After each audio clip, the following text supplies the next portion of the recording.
उत्तर प्रदेश में होने वाले जुल्म को देखो कि पुलिस सरेआम सरकार के इशारे पे गरीबों, दलितों, पिछड़ों, मुसलमानों की हत्या करती है। और अगर उनके लोग मिलने जाना चाहते हैं तो ताला लगा के रोकने का काम करती है। हम संविधान को मानने वाले लोग हैं, मगर आप मुझे बताओ, क्या इस देश में लोकतंत्र खत्म हो गया है कि हम अपने परिवार के लोगों से नहीं मिल सकते हैं?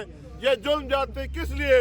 उसकी माँ इंतजार देख रही होगी, उसके पिता इंतजार देख रहे होंगे कि उनका भाई चंद्रशेखर आजाद आएगा, उनको न्याय दिलाएगा, उनके आंसू पूछेगा। मैं क्या जवाब दूंगा उसकी माँ को जिसने अपना 17 साल का बेटा बाबा साहब के लिए खो दिया?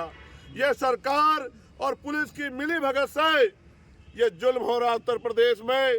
दलित अब उत्तर प्रदेश में और देश में सुरक्षित नहीं है। इस देश के दलितों को जागना चाहिए। इस देश के दलित, पिछड़ों, आदिवासी, मुसलमानों को, सिखों, जैन, बौद्धिस्टों को, ईसाइयों को समझना चाहिए कि जब तक आप अपनी राजनीतिक ताकत नहीं बनाओगे तब तक आप इस देश में मारे जाओगे। इसलिए अपनी राजनीतिक ताकत बनाने के लिए लड़ो। अगर लड़ नहीं सकते तो बोलो, बोल नहीं सकते तो संघर्ष करो, लेकिन चुप मत रहो। आपकी चुप्पी आजाद भारत में आपकी हत्याओं की जिम्मेदार बन रही है। आज ये जो जुल्म है ये उत्तर प्रदेश पुलिस और सरकार की देखरेख में गठजोड़ में हो रहा है। जो पुलिस सुरक्षा करने वाली पुलिस थी, जिसके ऊपर हमें नाज था, जिसके माथे पे अशोक चक्र है, जिसके माथे पे शेर का निशान है, आज वही पुलिस भक्षक बन गई है। मैं संभल पुलिस से कहना चाहता हूँ, ये जुल्म है, आप जुल्म का साथ दे रहे हो। आपके बच्चे, आपकी बेटियां, आपके बेटे इस जुल्म को देख रहे हो, आपसे हिसाब मांगेंगे कि आप जुल्म कर रहे हो। आप अपने बच्चों से आंख नहीं मिला पाओगे। आज आपको यहाँ पर पुलिस ने रोक रखा है, क्या वजह थी, क्या मांग थी आपकी? ये स्पष्ट है कि रामपुर में कल दलितों के खून से सरकार के इशारे पे पुलिस ने होली खेली। एक 17 साल के बच्चे की गोली मार के हत्या कर दी। कई लोग घायल हैं। आज उन्हें मेरी जरूरत है। पुलिस दबाव बना रही है। परिवार के लोग बार बार मुझसे अपील कर रहे हैं कि भाई आ जाओ। मैं यहाँ आया था, लेकिन पुलिस ने मुझसे कहा कानून व्यवस्था बिगड़ जाएगी। मैंने इनसे कहा कि आप देख रेख कर लो, मैं उनकी मदद करने के लिए जाना चाहता हूँ। मैं अकेला भी चला जाऊँगा, मैं कब लोगों के साथ चला जाऊँगा।